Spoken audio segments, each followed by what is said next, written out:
नमस्कार। प्लांटेक्स पर आपका स्वागत है और हमेशा की तरह आपसे निवेदन है प्लांटेक्स को सब्सक्राइब करें, बेल आइकन जरूर दबाएं, हमारे वीडियोस को लाइक करें एंड फ्रेंड्स एंड फैमिली के साथ शेयर जरूर करें। आज हम लोग एक ऐसे विषय पर चर्चा करना चाह रहे हैं या करने जा रहे हैं जो कल ही ये हुई है। प्रधानमंत्री जी ने जो है बीएसएनएल के 4G नेटवर्क का इनॉग्रेशन कल किया है। जी हाँ, स्वदेशी 4G नेटवर्क का। इस चर्चा करने के पहले मैं थोड़ा अपना परिचय दे दूं। अभी तक मैंने इस चैनल में अपना परिचय नहीं दिया था किसी को भी, मैंने जरूरत नहीं समझी थी। लेकिन आज चूंकि बीएसएनएल की चर्चा कर रहा हूं तो चूंकि मैं इस ऑर्गेनाइजेशन से लंबे समय तक जुड़ा रहा हूं तो अपना परिचय मैं दे देता हूं। मेरा नाम के सिंह हुआ और मैं इंडियन टेलीकॉम सर्विस का ऑफिसर हूं, गवर्नमेंट ऑफ इंडिया का। इनिशियली जो है 1987 से 2000 तक मैं डीओटी में डिफरेंट प्लेसेस में मैं काम करता as a divisional engineer, telecom district manager और डिफरेंट पोस्ट पर मैं काम करता रहा। उसके बाद जो है जब बीएसएनएल का जब स्थापना हुई, उसी डीओटी के जो है सर्विस पार्ट को जो है उन्होंने गवर्नमेंट ने जो कन्वर्ट कर दिया, बीएसएनएल ने प्राइवेट उसको कॉर्पोरेटाइज कर दिया गया। तब से मैं बीएसएनएल में ऑन डेपुटेशन काम करता रहा 2022 तक, जब तक मेरी रिटायरमेंट नहीं हो गई। और डिफरेंट प्लेसेस में मैं as a deputy general manager, as a general manager और फाइनली झारखंड में मैं चीफ जनरल मैनेजर था बीएसएनएल का 2022 तक। तो मैं बीएसएनएल से वाकिफ हूँ। डीओटी और बीएसएनएल एक ही कर सकते हैं। डीओटी में इनिशियल 13 इयर्स और 22 साल इधर जो है, तो 35 इयर्स मैंने इस ऑर्गेनाइजेशन में गुजारे हैं। तो I know the problems and strengths of BSNL. क्या समस्याएं हैं बीएसएनएल की। बीएसएनएल की स्थिति अभी वाकई अच्छी नहीं है और उसको अच्छा करने के लिए, उसको सुधारने के लिए जो है बहुत से प्रयास किए जा रहे हैं। सरकार की ओर से जो है फाइनेंशियल सपोर्ट समय समय पर मिलता रहा है, काफ़ी मिला है, लेकिन अभी भी स्थिति बहुत अच्छी नहीं है।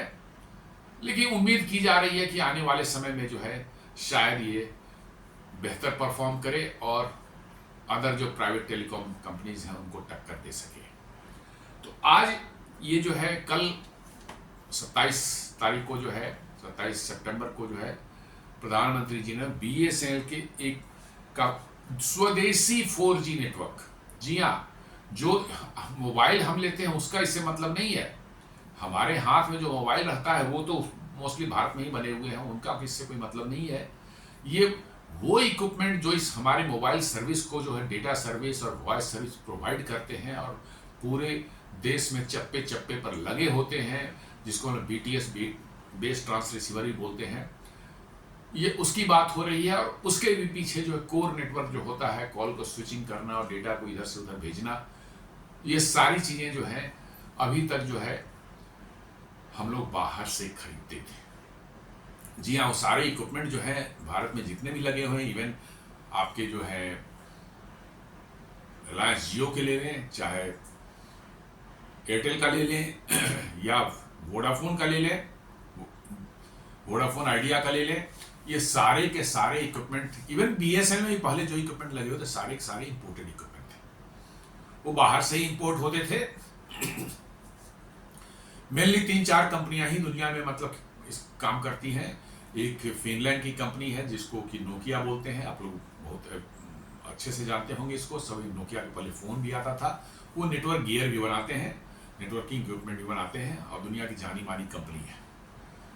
और दूसरा जो है वो स्वीडन के जो है एरिक्सन है, वेल नोन है, हर के जुबान पर ये कंपनी का नाम है और दुनिया की वन ऑफ द बेस्ट मतलब कि जो है टेलीकॉम कंपनी मानी जाती है वो।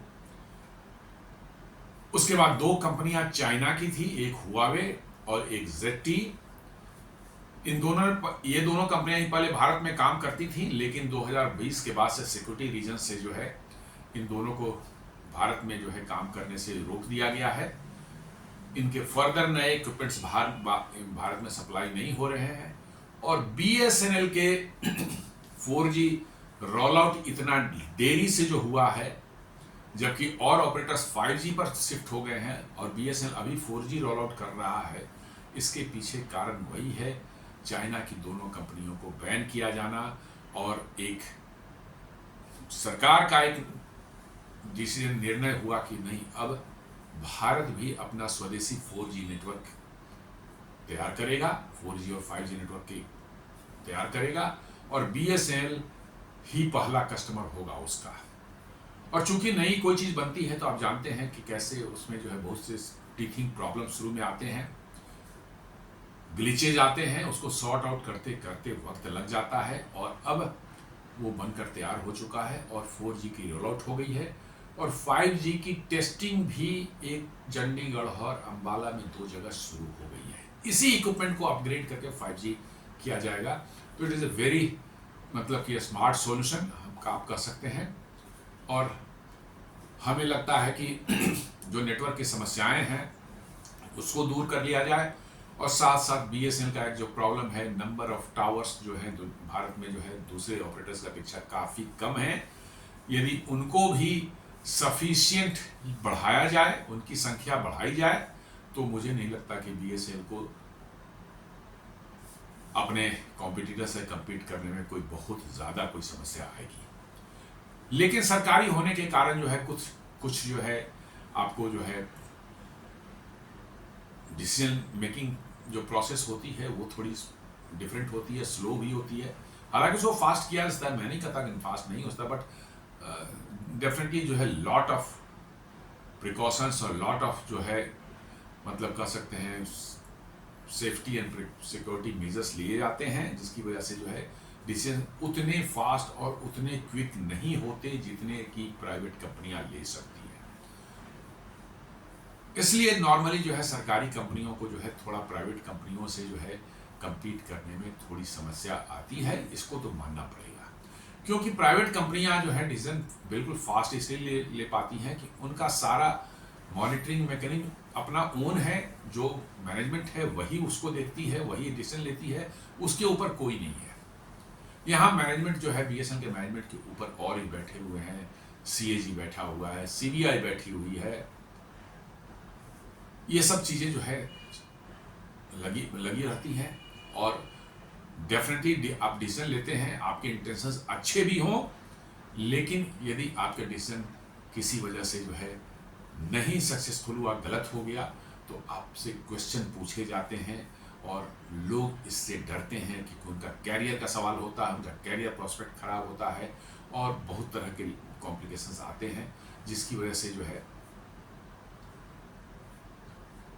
CAG है, आपको CBI है और एक और बड़ी संस्था CBC सेंट्रल बिजनेस कमीशन, इन तीनों का डर जो है सरकार के किसी भी ऑर्गेनाइजेशन के में काम करने वालों में बना रहता है। जी हाँ, इसको कोई माने चाहे नहीं माने, लोग कहेंगे कि नहीं नहीं हमने काम किया, इतने सालों तक कुछ नहीं हुआ, एकदम बिल्कुल आप सही डिसीजन लेंगे, कुछ नहीं। ये बात सही है, ठीक है, सही डिसीजन, लेकिन ऐसे बहुत से वाकयात हुए हैं, बहुत से ऐसे इंसिडेंट्स हुए हैं जहाँ पर लोगों ने डिसीजन अच्छे इंटेंशन से लिए थे, but somehow it went wrong and they landed in trouble. और छोटी छोटी चीज़ों को भी जो है मतलब कि जो है जिसको इग्नोर शायद किया जा सकता था, उसको भी इतना ज़्यादा हाईलाइट किया जाता है और इतना ज़्यादा उस पर मतलब कि जो है ये किया जाता है, इंक्वायरी की जाती है और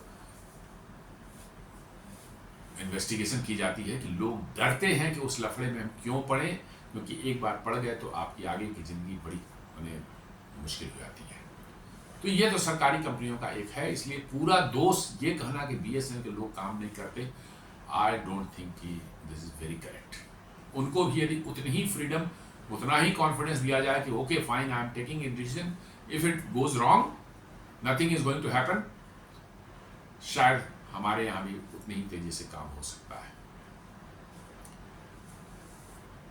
तो BSNL जो 4G का जो डिले हो रहा है उसका मेन कारण यही था कि चाइनीज कंपनियों को बैन किया गया और एक स्वदेशी का जो है शुरुआत हुई। मैं तो कहता हूँ बहुत अच्छी चीज हुई है, BSNL को इससे नुकसान जरूर हुआ है, बट देश के लिए बहुत बड़ा फायदा हो कि आज आप दुनिया में टेलीकॉम नेटवर्किंग गियर बनाने के अपना ओन स्वदेशी 4G एंड 5G स्टैक आपने तैयार कर लिया है और आगे आने वाले समय में जो है आपको ये, मैं बार बार कहता हूँ, टेक सॉवरेंटी जो है उसका एक बहुत बड़ा हिस्सा आपने जो है कवर किया है अपने ओन टेलीकॉम इक्विपमेंट को बना करके। क्योंकि टेलीकॉम इक्विपमेंट्स ऐसे हैं जिससे बहुत तरह के जो है गलत काम भी किए जा सकते हैं आपके विरुद्ध। चाइना की 5G की पूरा स्टैक को जो है क्यों दुनिया ने बैन किया? जस्ट बिकॉज कि चाइना उसका गलत इस्तेमाल करता था स्पाइंग के लिए, जो है इंटेलिजेंस गैदरिंग के लिए, जो है उनके अंदर में क्या सॉफ्टवेयर डाला जाता था, क्या हो रहा है, आपकी सर्विलेंस आपकी हो सकती थी बिना जाने अनजाने में ही आप इस बात कर रहे हैं और आपकी सर्विलेंस हो रही है, आपको पता भी नहीं है ये। और इंफॉर्मेशन कहाँ जाती थी? चाइना जाती थी। और इसीलिए जो है दुनिया ने जो है हुआवे के नेटवर्क और जेट्टी का जो चाइनीज कंपनी उनके नेटवर्क को दुनिया में पूरी तरह से जो है 5G रोल आउट से बाहर रखा। सिर्फ कुछ एशियन कंट्रीज में कहीं कहीं होंगे, बट इन जनरल जो है बाहर रखा और भारत भी उसी का एक पार्ट था। और यही BSNL के जो है 4G रोल आउट के लिए डिले हुई। लेकिन मैं जानता हूं कि BSNL की जो है 4G के रोल आउट के लिए टेंडर वगैरह सारा कुछ रेडी था, एवरीथिंग रेडी था, सिर्फ वर्क ऑर्डर देने की जरूरत थी। एक आध महीने में वो भी हुआ था। इन बिटवीन जो है गलवान इंसिडेंट्स जो है 2020 जून में हो गई और तब से जो है गवर्नमेंट टफ हो गई और उसी समय ये कहा गया कि no Chinese equipment in Indian telecom. और तब से जो है BSNL स्ट्रगल करना शुरू किया। 4G नेटवर्क, दूसरों की 4G नेटवर्क तेजी से बढ़ी, BSNL 4G को नहीं ला पाया और बड़े तेजी से कस्टमर्स के लूज किए इसने, कस्टमर घटे इसके, जो है कस्टमर घटने से रेवेन्यू इसकी डाउन हुई। रेवेन्यू डाउन होने से जो है रूरल एरिया में खासकर जो है BTS जो है कि मेंटेनेंस वो पुअर हुई, BTS की संख्या घट गई क्योंकि ट्रैफिक जैसे जैसे घटने लगा उसको चलाना जो है मुश्किल होने लगा, उस पर कॉस्ट ज़्यादा थी। कॉस्ट बचाने के लिए आपने जो है लेस ट्रैफिक वाले BTS को बंद किए, उससे फर्दर आपके मतलब कि कस्टमर्स जो है लूज हुआ। एक ऐसा डाउनवर्ड साइकिल में मतलब कि सर्कल में घुस गया, स्पाइरल में घुस चुका था BSNL कि निकलना मुश्किल था। बट ये 4G का जब से ये लॉन्च हुआ है और पिछले कुछ समय से लॉन्च ऑफिशियली भी हुआ है, बट इसको फील्ड में डिप्लॉयमेंट तो शुरू हो गई थी पहले से, तब से जो है BSNL में एक नई जान लग रहा है कि आ रही है। और शायद BSNL अब आगे यदि इसी तरह चलता रहा, BTS की संख्या बढ़ाई गई और BTS को सही ढंग से चलाया गया, मेंटेन किया गया, तो मुझे लगता है कि ऐसा वो दिन दूर नहीं है जहां BSNL में कस्टमर्स की संख्या फिर लौट करके आएगी और बढ़ेगी। तो ये न्यूज़ है on 27 September 2025 prime minister Narendra Modi inaugurated BSNL's indigenously developed स्वदेशी 4G नेटवर्क। जी हाँ, खास बात यह है कि ये पूरी तरह से भारत में बना हुआ इंडिजिनियसली 4G नेटवर्क है। RAN, रेडियो एक्सेस नेटवर्क जिसको बोलते हैं, जो फील्ड में लगे होते हैं, BTS से टावर वगैरह लगते हैं वो हैं। और कोर में जो है जहाँ पर स्विचिंग होती है, वॉइस और डेटा को इधर से उधर भेजना है, सिग्नलिंग है, मॉनिटरिंग है, मोबिलिटी आपकी कंट्रोल करने के लिए, नियंत्रित करने के लिए सारी चीज़ें जो है वो कोर में होती है। इन दोनों को भारत में ही पूरी तरह से डिजाइन एंड डेवलप्ड और मैन्युफैक्चर किया गया है। आप समझ सकते हैं कि ये कितनी बड़ी एक उपलब्धि है कि आपने एक मोबाइल नेटवर्क में 4G और that can be upgraded to 5G without much मतलब टेक्निकल अपग्रेडेशन, थोड़े से अपग्रेडेशन बाद आप 5G बना सकते हैं इसको। और आपने इसको अचीव कर लिया है भारत के अंदर बनाकर, जिसमें कि गिनी चुनी 2-3 4 कंपनियां काम कर रही हैं। एक सैमसंग है, मतलब कि जो है कोरिया की कंपनी, वो भी करती है बहुत, लेकिन उसका इस्तेमाल बहुत कम होता है। ज़्यादातर जो है अभी भारत में 2 ही कंपनियां काम, चूँकि चाइनीज कंपनीज दोनों बैन है, तो एरिक्सन एंड नोकिया ये काम कर रही है। और ये तीसरा जो है हमारा जो बना है, ये टाटा कंसल्टेंसी सर्विसेज ने बनाया है और उनकी एक सब्सिडियरी कंपनी है तेजस नेटवर्क। ये दोनों हार्डवेयर बनाते हैं और उसको फील्ड में डिप्लॉय करते हैं। और कोर नेटवर्क का डिजाइन एंड डेवलपमेंट जो किया है हमारे एक सरकारी संस्था है जो C.DOT। तो C.DOT और TCS के बीच में ये एक कोऑर्डिनेशन था, एक कह सकते हैं joint venture sort of thing था। ये गवर्नमेंट के ही एफर्ट से ये सारे चीज हुए हैं और गवर्नमेंट ने इसकी पूरी फंडिंग की है। और BSNL को जिसके लिए पैसे भी दिए गए हैं कि आप खरीदें या उसको लगाएं, और उसी का उद्घाटन जो है प्रधानमंत्री जी ने कल इंडिजिनसली डेवलप्ड स्वदेशी 4G नेटवर्क किया है। ठीक है, इसमें कुछ ग्लिचेज आपको नजर आएंगे, यूजर्स जो होंगे उनको कहेंगे भैया अभी ये समस्या है वो समस्या है। नई कोई चीज आती समस्या आती है,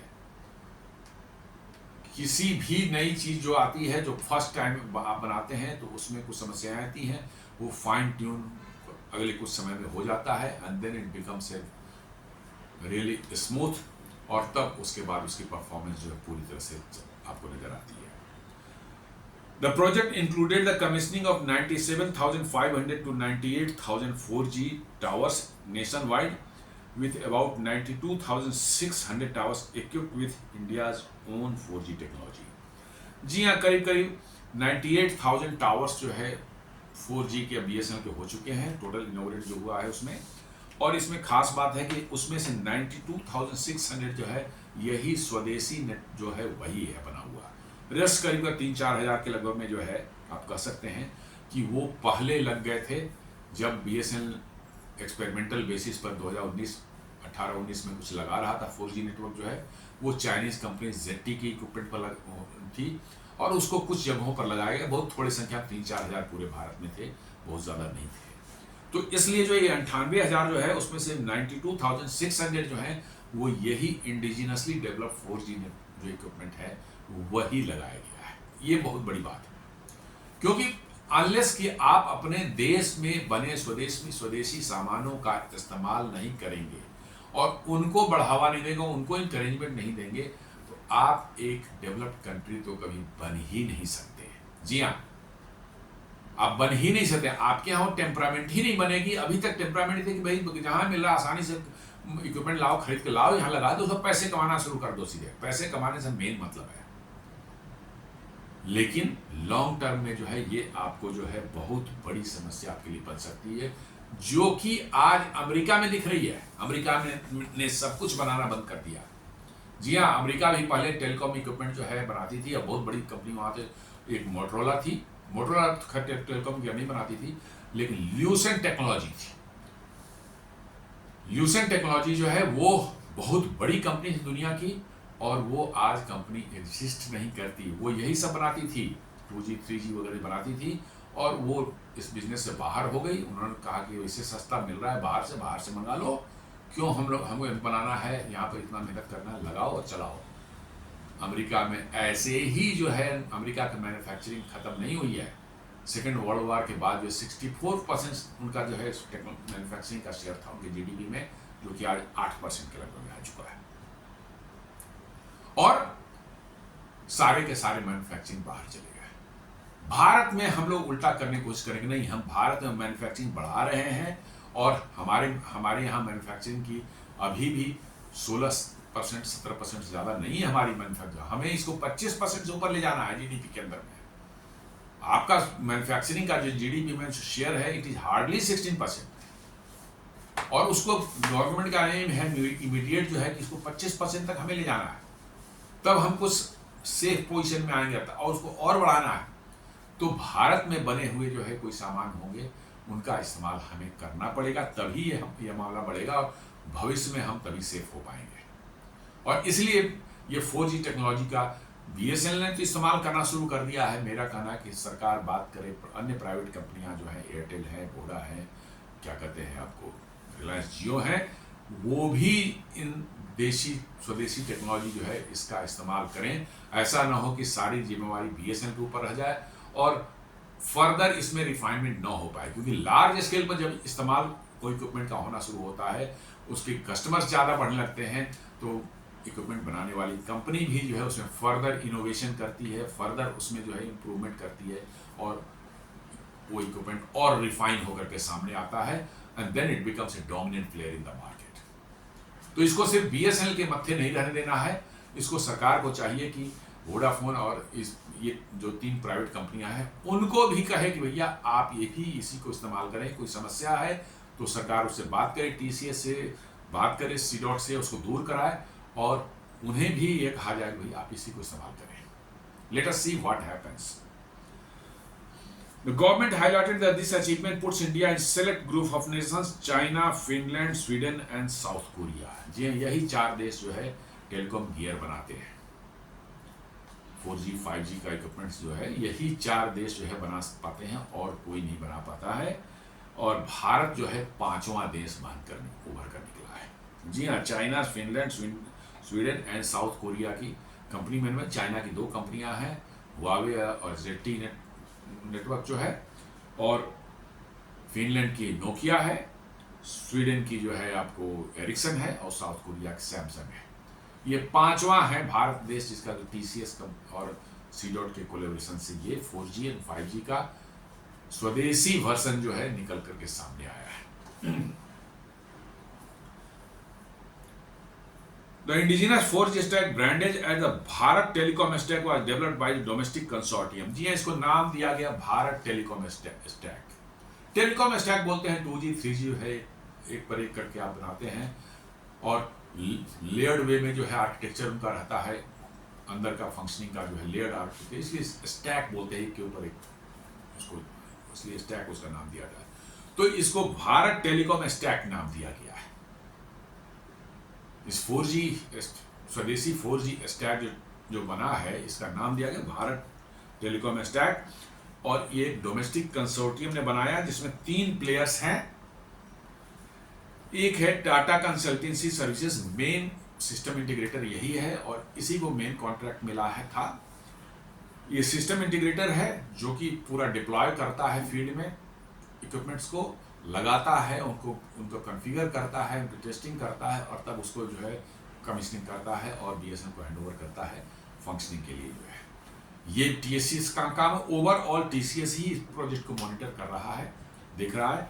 दूसरी है C-DOT जो है, centre for development of telematics, ये सरकारी एक संस्था है, ऑल्दो सेमी ऑटोनॉमस बॉडी है, लेकिन बहुत बड़ा अच्छा काम इन्होंने पास में किया है। काफ़ी टेलीकॉम में इन्होंने R&D किए हैं, और भारत में बहुत से मतलब टेलीकॉम इक्विपमेंट जो है C-DOT ने बनाए, जिनका इस्तेमाल हुआ फील्ड में, बड़ी ज़बरदस्त इस्तेमाल हुआ। खासकर लैंडलाइन के ज़माने में जो है ज़्यादातर एक्सचेंजेस C-DOT के ही हुआ करते थे, लेकिन जैसे जैसे मोबाइल में ये पीछे पड़ गए थोड़ा, इन्होंने भी शुरू में मोबाइल का भी एक बनाया था, सिस्टम बनाया था, लेकिन संभव मानो उसकी टेस्टिंग वेस्टिंग पूरा होती, मैच्योर होता, उसके पहले ही जो है वो लोग शिफ्ट हो गए जो है बाहर की कंपनियों के ऊपर में जो है, तो इसलिए आगे नहीं बढ़ पाया इनका। लेकिन इस बार भारत सरकार के सहयोग से जो है इन्होंने इस कंसोर्टियम में पार्ट लिया है, और इन्होंने डेवलप किया, C-DOT ने क्या डेवलप किया है, develop the core network software evolve packet core.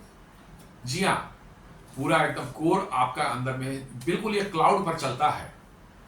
पुराने समय के सिस्टम जैसा नहीं है कि एक BTS है तो उसको बैंडविड्थ देके स्पेशली कनेक्ट करना पड़ता था BSC से, चाहे RNC से जो कनेक्ट करना पड़ता था, और वो RNC और BSC फर्दर जो है SGSN से या मतलब कि MSC से कनेक्ट होते थे। स्पेशल बैंडविड्थ उनके लेनी पड़ती थी, बड़ी डिफिकल्ट कार्य था, तो वो बैंडविड्थ बनाना पड़ता था पूरा एकदम कनेक्ट करके, जो एक BTS साइड से लेकर BSC RNC तक जो है, और SGSN तक, और तब जो है ये काम करता था। अब जो है ये बिल्कुल क्लाउड में है, इंटरनेट से कनेक्टिविटी होना चाहिए, कहीं भी नियरेस्ट पॉइंट पर जहां इंटरनेट अवेलेबल है वहां आप BTS को कनेक्ट कर दिया, आप ये अपनी जगह जो है जहां इसका कोर है उससे कनेक्ट हो जाता है क्लाउड के थ्रू जो है। क्लाउड उसमें कहते हैं कि you are not bothered about the connectivity, कैसे कहां जा रहा है आपको पता ही नहीं है, और आपको उसके लिए सोचना भी नहीं है। आप सिर्फ नियरेस्ट पॉइंट पर जो है इंटरनेट कनेक्टिविटी जहां है, आपने BTS लगाया, सिर्फ वहां इंटरनेट आपने पहुंचा दिया, आपने जोड़ दिया उसके इंटरनेट से, नाउ वो अपने आप अपने क्लाउड से जुड़ जाएगा और अपनी फंक्शनिंग शुरू कर देगा। तो it makes the deployment and operation maintenance quite easier. तो ये कोर नेटवर्क जो है इन्होंने C-DOT ने बनाया है, और तेजस नेटवर्क जो है ये इनफैक्ट पहले तो एक अलग कंपनी थी, बाद में TCS ने इनको एक्वायर कर लिया पूरी तरह से। अब ये TCS की एक सब्सिडियरी कंपनी है, बहुत अच्छा टेलीकॉम हार्डवेयर बनाने की बहुत अच्छी कंपनी है। पहले से भी मैं पिछले 20-25 सालों से देख रहा हूँ, ये काफ़ी बढ़िया काम कर रहे हैं। बहुत से इक्विपमेंट में ट्रांसमिशन के इक्विपमेंट से भरे पड़े हैं BSNL में, यहाँ वहाँ आपको दिखेंगे, और they are very reliable equipment. वो जो है TCS की सब्सिडियरी कंपनी है, इनका काम था रेडियो एक्सेस नेटवर्क बनाना एंड रेडियो यूनिट्स बनाना। मतलब BTS जो इस फील्ड में लगे हुए हैं उनका मैन्युफैक्चरिंग हार्डवेयर जो है पूरा मैन्युफैक्चरिंग ये तेजस नेटवर्क ने किया है। तो ये तीनों मिल करके जो है ये कंसोर्टियम थी जिन्होंने इस भारत के जो है पहला स्वदेशी 4G स्टैक को डेवलप किया है और उसके 92,600 BTS जो है BSNL के नेटवर्क में आज दुनिया फंक्शनिंग है और BSNL का 4G पूरा का पूरा नेटवर्क जो है इन्हीं पर चल रहा है। हाँ, थोड़ी समस्याएं हैं जैसा फील्ड से बताया, थोड़ी बहुत समस्याएं खासकर वॉइस वाले में जो है निश्चित रूप से वोल्टी वगैरह जो है उसके काम करने में कुछ टेक्निकल ग्लिचेस लोग बताते हैं कभी कभी है, वो भी सॉल्व किया जा रहा है। मुझे लगता है कि आने वाले समय में जो है जल्दी ही उसको जो है नॉर्मलाइज हो जाएगा, स्मूथ हो जाएगा। वो भी इनिशियली जैसा मैंने बताया कोई भी एनी इक्विपमेंट यू टेक, मेरी अपनी एक्सपीरियंस है, I have worked in this field for 35 years here and prior to that 2 years in Indian Oil Corporation, that too in the telecom department of that organization। तो telecom से मैं वाकिफ हूँ। कोई भी नया इक्विपमेंट लाते हैं it is never glitch free. जी हाँ, ग्लिचेस आर ऑलवेज देयर, लेकिन हाँ समय के साथ जो है वो इक्विपमेंट को पर आप वो R&D करते रहे, उसमें जो है इनोवेशन करके जो सुधार करते रहे तो वो इक्विपमेंट कुछ समय के बाद जो है बिल्कुल स्मूथ हो जाती है और वो फॉल्ट फ्री आपका जो है बिना कोई ग्लिच की जो सर्विस देती है।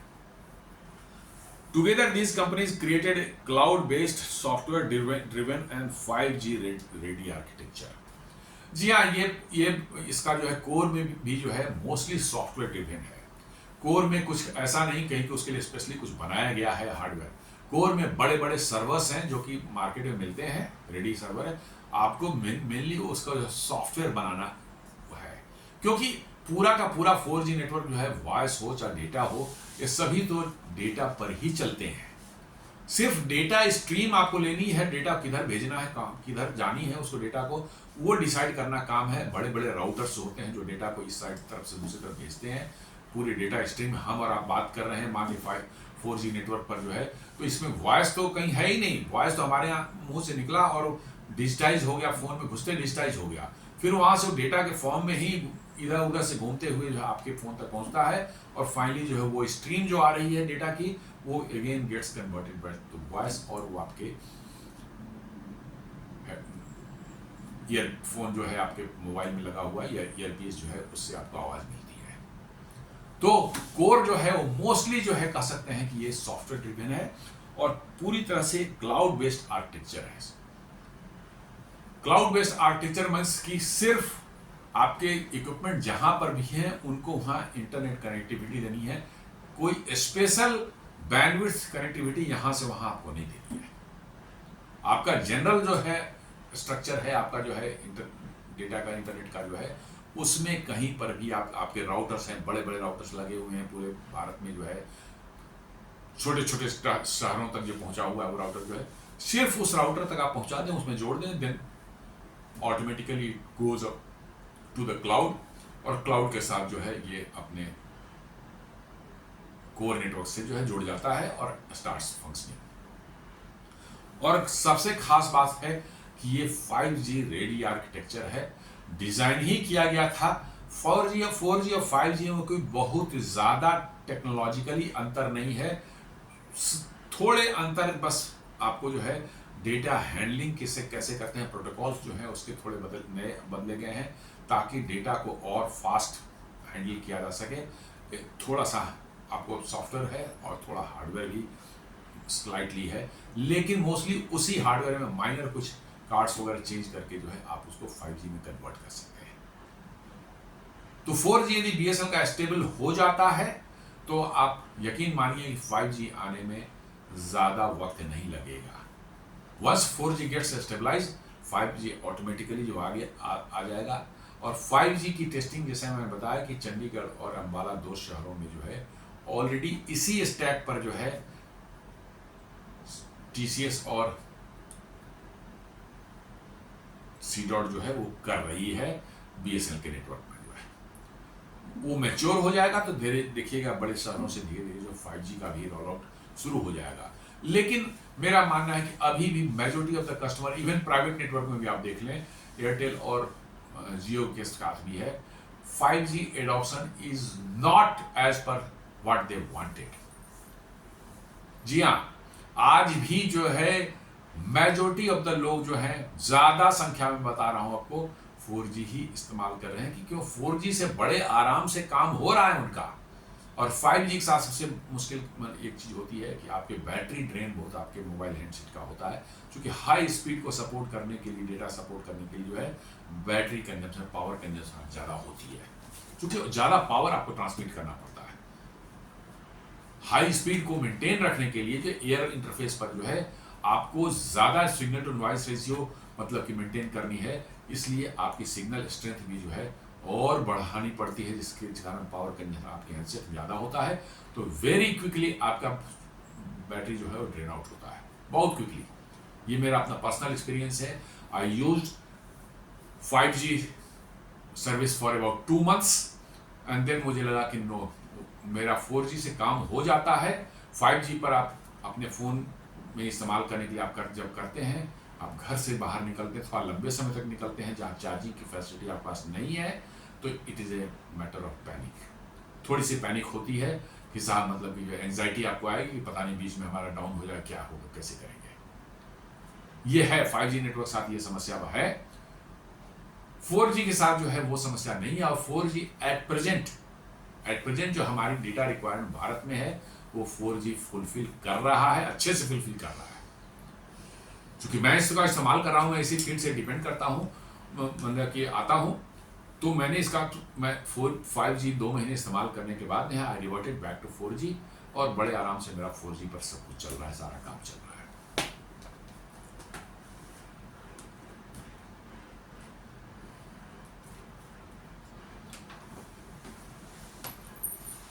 टेक्निकल आर्किटेक्चर को हमने देखें तो पहला तो एक रेडियो एक्सेस नेटवर्क होता है, जो कि बिग टावर्स पूरे देश में जो लगे होते हैं, जो जिससे हमारा हैंडसेट जो हमारे हाथ में मोबाइल फोन है वो कनेक्ट होता है रेडियो के थ्रू, जो है वायरलेस के थ्रू जो है वो रेडियो एक्सेस नेटवर्क जो है पूरे देश में जो फैला रहता है, और यही जो कनेक्टिविटी प्रोवाइड करता है टावर्स और मोबाइल यूजर्स के बीच में। ये रैन नेटवर्क ही जो है यूजर को जो है वो आप उसी को से आपका इंटरफेस होता है पहला, और उसी से जो है आप कनेक्ट होते हैं और आपकी नेटवर्क से आप जुड़ जाते हैं। तो ये radio network access radio access network जो है ये आपको बना रहा है हमारा तेजस नेटवर्क जो है।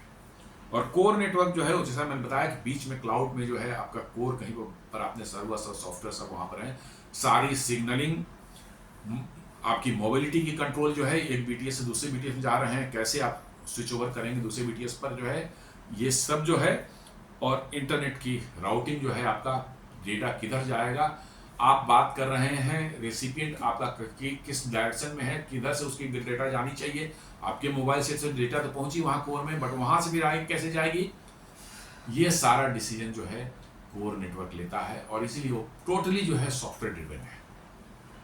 हार्डवेयर के फॉर्म में वहाँ बड़े बड़े सर्वर्स जरूर हैं, लेकिन सर्वर्स वो कॉमन सर्वर्स है, कोई स्पेशल सर्वर्स नहीं है कि टेलीकॉम के लिए बनाए, नहीं, कॉमन जनरल पर्पस सर्वर्स हैं जो मार्केट में रहते हैं। उन्हीं में जो है सॉफ्टवेयर जो है स्पेशली डिजाइन सॉफ्टवेयर है, कैसे आपके नेटवर्क की राउटिंग जो है, डेटा की राउटिंग कंट्रोल करता है।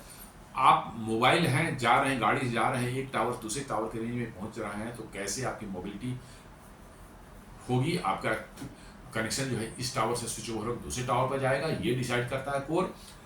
साथ साथ सिग्नलिंग, आप कॉल इस्टेब्लिश करते हैं या डेटा कॉल इस्टेब्लिश करते हैं या डेटा लिंक मैंने सर्विस इस्टेब्लिश करते हैं, वो सिग्नलिंग वगैरह सारी चीज़ें जो है कोर का काम है। तो वो हमारा जो है देन ये क्लाउड नेटिव डिजाइन है। Functions run on virtualised cloud infrastructure making the system easier to scale and upgrade. Cloud में आप समझ लीजिए कि बिल्कुल कहीं कोई आपको ये जानने की जरूरत नहीं कि कैसे वो जुड़ा हुआ है एक दूसरे से, जो है आप बस नियरेस्ट राउटर कोई हो आपके नेटवर्क का, जो है कहीं पर भी आप BTS लगा, जो नियरेस्ट राउटर है उस नियरेस्ट राउटर से जो है आप उस BTS को कनेक्ट कर देते हैं, दैट्स ऑल। उसके बाद आपको कुछ नहीं सोचना कि भाई कहाँ जा रहा है, कैसे जा रहा है। तो ये बहुत आसान कर देता है नेटवर्क, और इसके कारण होता है कि नेटवर्क भी आपका बहुत रोबस्ट होता है। इंटरनेट में कोई एक सेक्शन, एक रूट फेल हो जाता है तो ऑटोमेटिक रीराउटिंग दूसरे रूट से हो जाती है, तो आपका फेल भी हो गया कोई सेक्शन जो है बट आपके बीटीएस अभी भी काम करेंगे कि वो रीराउट होंगे दूसरे रास्ते से। इंटरनेट की तो यही खासियत है। तो इंटरनेट से आप कनेक्ट जैसे ही होते हैं आपको ये सब सारी फैसिलिटी मिलने लगती है कि आप you need not bother about the individual routes. Individual routes पर वहां कोई फेल हुआ तो उस एरिया के लोकल जो लोग होंगे, जो मेंटेनेंस के जिम्मेवार होंगे, वो करेंगे, जिम्मेवार करेंगे, लेकिन आपकी सर्विस इंटरप्ट नहीं होगी। पहले क्या था कि एक बीटीएस कनेक्टेड है, स्पेशली जो उसको लिंक बना के दिया था, यदि कहीं बीच में वो लिंक टूटा हो तो समझ लीजिए कि वो पूरा बीटीएस चला गया, बंद है। अब उस लिंक को जब तक रिस्टोर नहीं, आज के दिन वो चिंता नहीं है। आपने इस राउटर में डाल दिया, उस राउटर की नेक्स्ट राउटर से एक लिंक टूट गई, दूसरी लिंक बची हुई है, वो दूसरे लिंक से जो है सर्विसेज देता रहता है। This is the beauty of the cloud architecture. तो ये पूरा का पूरा जो बना है ये क्लाउड आर्किटेक्चर डिजाइन में बनी हुई है, जिससे ईजियर होता है स्केल करना, उसको एक्सपेंशन करना और जो है अपग्रेड करना आसान होता है, बिकॉज आपको ज्यादा बॉदरेशन जो है लिंक बनाने के लिए नहीं करनी पड़ती। 5G रेडी है, design for seamless upgradation to 5G in the future. जी हाँ, इसमें ज्यादा कुछ है, कुछ कार्ड्स को सिर्फ चेंज कर देंगे बीटीएस के अंदर में, जो है वो आराम से जो है it will become 5G ready. Open RAN, while Tejas has partnership with Rakuten in Open RAN, the full rollout is described mainly as cloud native, not necessarily branded Open RAN architecture। जी इन्होंने कोई कंपनी थी Rakuten करके जो है, उनके साथ Open RAN का कुछ इन्होंने पार्टनरशिप किया था, लेकिन जब पूरा रोल आउट जो है describe mainly as cloud driven, जो है पूरा का पूरा आर्किटेक्चर मेनली जो है क्लाउड ड्रिवन है। इसलिए जो है आप ये कह सकते हैं कि पूरी तरह से ओपन रैन आर्किटेक्चर नहीं है कंप्लीटली। ये मतलब कि जो है ओपन रैन आर्किटेक्चर तो नहीं बोल सकते, क्योंकि क्लाउड ड्रिवन ये बना हुआ है। इसलिए जो है आपको ज्यादा ठीक है, इन्होंने ओपन रैन आर्किटेक्चर कुछ आइडियाज लिए थे कुछ उनके साथ पार्टनरशिप करके, बट फाइनली जो है ये गए हैं क्लाउड बेस्ड आर्किटेक्चर, और यही दुनिया का में लेटेस्ट ट्रेंड यही है टेक्नोलॉजी के फ्यूचर में। अभी जो है इनका 97,500 से 98,000 टावर्स है कमीशन हुए हैं, जिसमें 92,600 इंडिजिनस स्टैक हैं अपने भारतीय जो है स्वदेशी, और इस 98,000 जो लगे हैं इसमें स्पेशली जो है 26,700 जो है वैसे विलेज चूज किए गए थे जहां पर कोई 4G नेटवर्क काम नहीं करता था। ये ब्यूटी है इसकी कि वैसे 26,700 विलेज जो है उसमें 2,472 विलेज उड़ीसा के स्पेशली मेंशन किया गया है, बिकॉज की सबसे ज्यादा विलेज वैसे उड़ीसा में थे। तो ये 26,700 वैसे विलेजेस जहां पर कोई 4G नेटवर्क काम नहीं करता था किसी भी प्राइवेट ऑपरेटर के, वहां पर भी 4G नेटवर्क दिया गया, 4G के टावर्स लगाए गए। ये बहुत बड़ी बात है, और इसके लिए स्पेशल फंड दिया गया था बीएसएनएल को। ये पूरे प्रोजेक्ट का कॉस्ट जो है करीब करीब 37,000 करोड़ का है, और पूरी तरह से भारत सरकार ने जो है इसको बियर किया है, बीएसएनएल को दिया है। बीएसएनएल को एक पैसा भी अपने पॉकेट्स नहीं लगा, सारा का सारा जो है कॉस्ट जो है भारत सरकार ने इनको दिया है। और इसको आप देखेंगे तो अमेरिकन में $4 to $5 बिलियन का करीब यह हो जाता है। Built over the last 1 to 2 years, phased rollout followed pilot projects in 23-24, 23-24। जी हाँ, ये थोड़ा सा 1-2 साल में, पिछले 1-2 साल में तेजी से आया है। इसका जो है टेस्टिंग तो पहले से हो रही थी, लेकिन 23-24 में जो है इसको जो है पायलट प्रोजेक्ट शुरू किया गया था, और अब 25 में पूरी तरह से इसको जो है लॉन्च कर दिया गया है।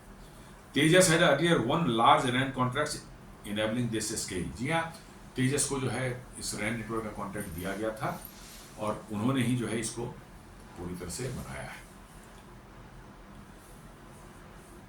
इससे जो है आपको क्या मिलती है सिग्निफिकेंस, इसका क्या है? डिजिटल सॉवरेनिटी, जैसा मैंने बताया, reducer reliance on foreign telecom vendors, आपको कोई ब्लैकमेल ज्यादा नहीं कर पाएगा, इस चीज को आप समझ लें।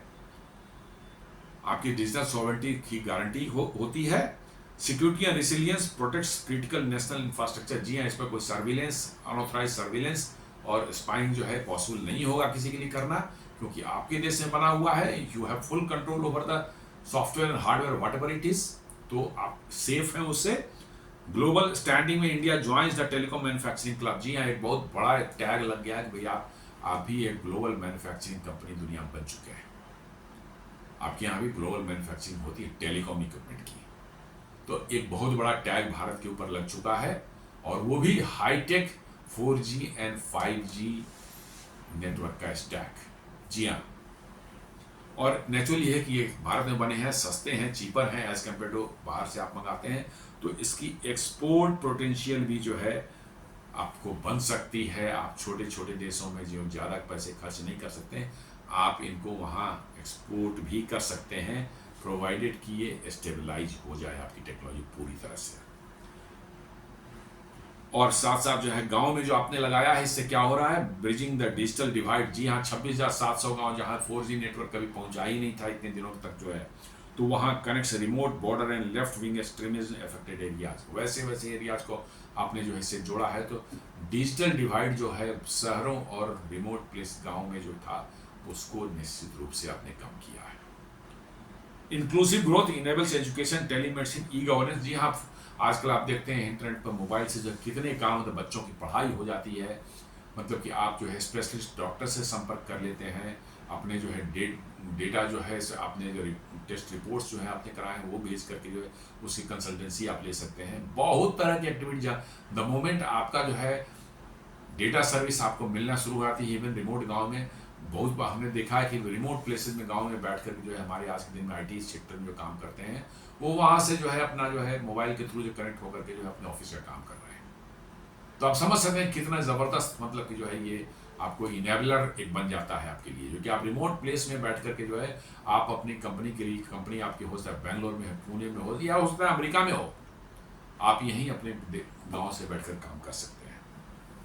और साथ साथ sir BSNL revival, strengthen the state own operator financially and technologically. जी हाँ, BSNL की सर्वाइवल भी ज़रूरी है। यदि आप चाहते हैं कि देश में टेलीकॉम सर्विस जो है अभी भी सस्ती हो, अफोर्डेबल हो, तो आपको BSNL को जिंदा रखना मस्ट है। जिस दिन BSNL बंद हुआ तो दोस्तों ये प्राइवेट ऑपरेटर्स आप देखिएगा प्राइसेस को किस तरह से ऊपर ले जाते हैं, कहाँ तक ले जाते हैं।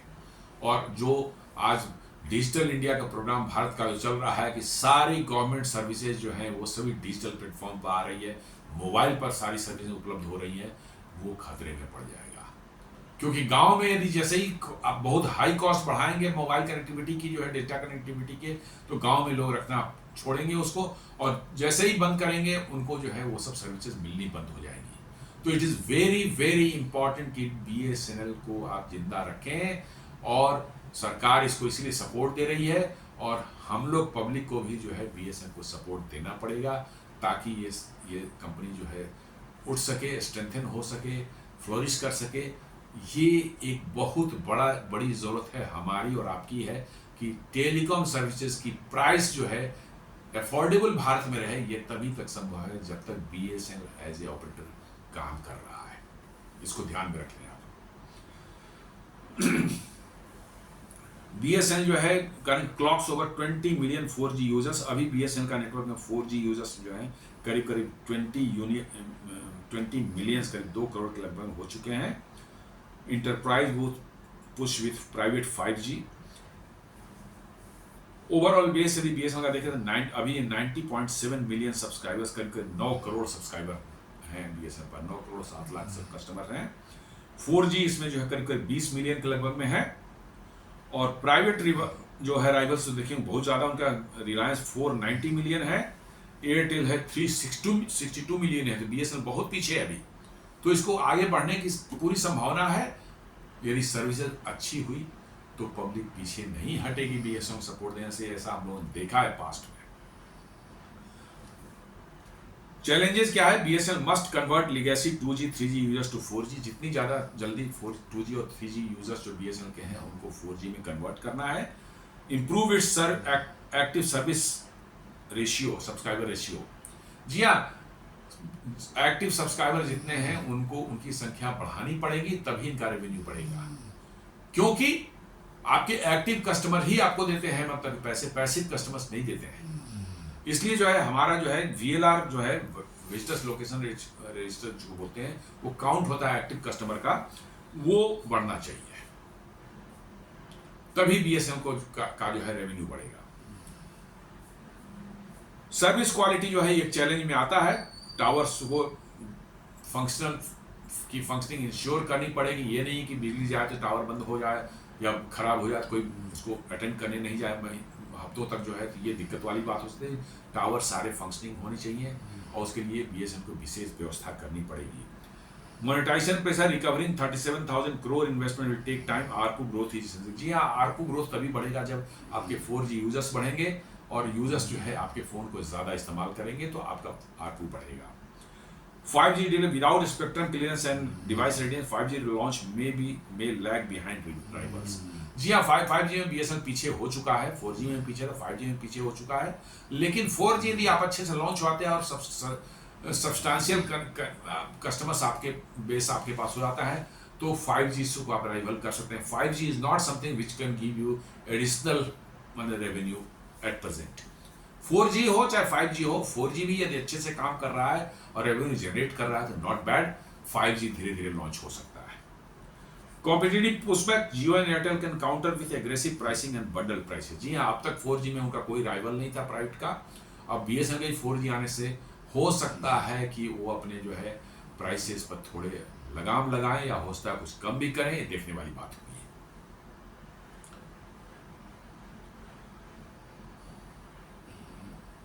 बीएसएनएल की स्थिति हम लोग देखें तो करीब करीब 90.36 मिलियन सब्सक्राइबर्स के पास में है at the end of July इस साल। लेकिन जो है आपको जो है जुलाई महीने में जो है 1 लाख कस्टमर करीब करीब लॉस हुआ था बीएसएनएल को। जो है बीएसएनएल के 5G सर्विसेज चंडीगढ़ और अंबाला में टेस्ट ऑलरेडी किया जा रहा है और 4G सर्विसेज पूरी तरह से स्टेबलाइज हो जाएगी, उसके बाद 5G सर्विसेज लॉन्च की जाएंगी। बीएसएनएल को आप देखेंगे तो अभी 2 क्वार्टर में वो रहे थे प्रॉफिटेबल, लेकिन अभी जून वाला क्वार्टर में सडनली जो है दोबारा वो लॉस में चले गए हैं। तो इसका जो शेयर मार्केट शेयर है telecom market, mobile market, telecom market में 7.7% विच इज क्वाइट लेस, बहुत कम है, इसको बढ़ाना पड़ेगा। और आप ये देखें तो 2019 से जो है गवर्नमेंट ने बीएसएनएल और एमटीएनएल को जो है खड़ा जिंदा रखने के लिए करीब करीब जो है 3 लाख करोड़ रुपए दिए हैं।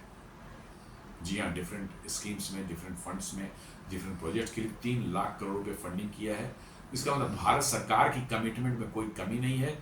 अब कमिटमेंट जो है बीएसएनएल वालों को देनी पड़ेगी कि हाँ साहब, भारत सरकार हमको हेल्प कर रही है, हम इतनी अच्छी सर्विस दें कस्टमर्स को कि कस्टमर खुद हमारे पास आना शुरू करें। अच्छी सर्विस अफोर्डेबल प्राइस पर हम देंगे, कस्टमर हमारे पास आएंगे। सीधी सी बात, कोई और चीज की जरूरत नहीं है। आपकी सर्विस रिलायबल होनी चाहिए, जहां भी जहां सर्विस कस्टमर सर्विस मिलनी चाहिए, फॉल्ट रेक्टिफिकेशन क्विक होना चाहिए, कस्टमर ग्रीवांसेस क्विक होनी चाहिए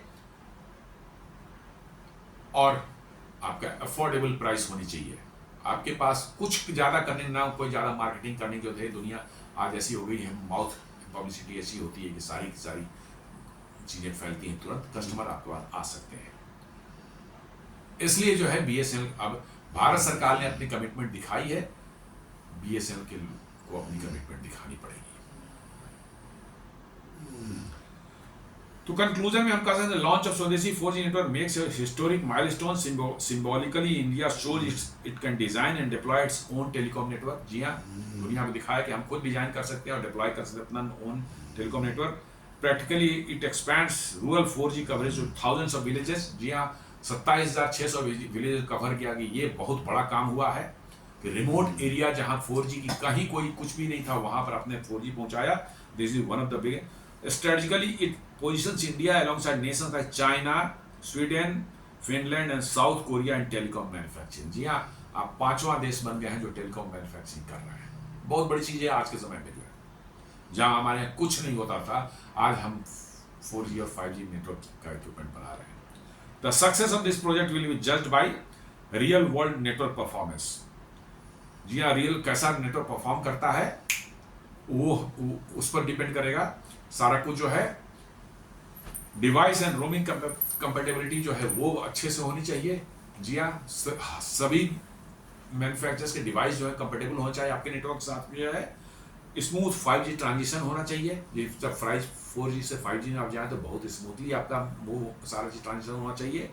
and the ability to export the Bharat stack globally. जी हाँ, जिस दिन आपने भारत स्टैक को जो है दुनिया में एक्सपोर्ट करना शुरू कर दिए, बाय गॉड दैट उस दिन जो है दुनिया में आपकी जो है टेक्निकल प्रोग्रेस का डंका बज सकता है। तो दोस्तों ये एक छोटा सा आज वीडियो था। कल प्रधानमंत्री जी ने जो है इनॉग्रेट किया था BSNL के स्वदेशी 4G नेटवर्क का जो है, और उसके बारे में काफ़ी चर्चा हो रही थी, तो मैंने सोचा कि हम भी इस पर चर्चा करते हैं आपके साथ जो है, और इस पर ही हमने एक छोटा सा वीडियो ना, उम्मीद करता हूँ कि आपको पसंद आया होगा। आप इसे लाइक करें, फ्रेंड्स एंड फैमिली के साथ शेयर करें, हमारे चैनल को सब्सक्राइब करें और बेल आइकन दबाना बिल्कुल नहीं भूलें। धन्यवाद।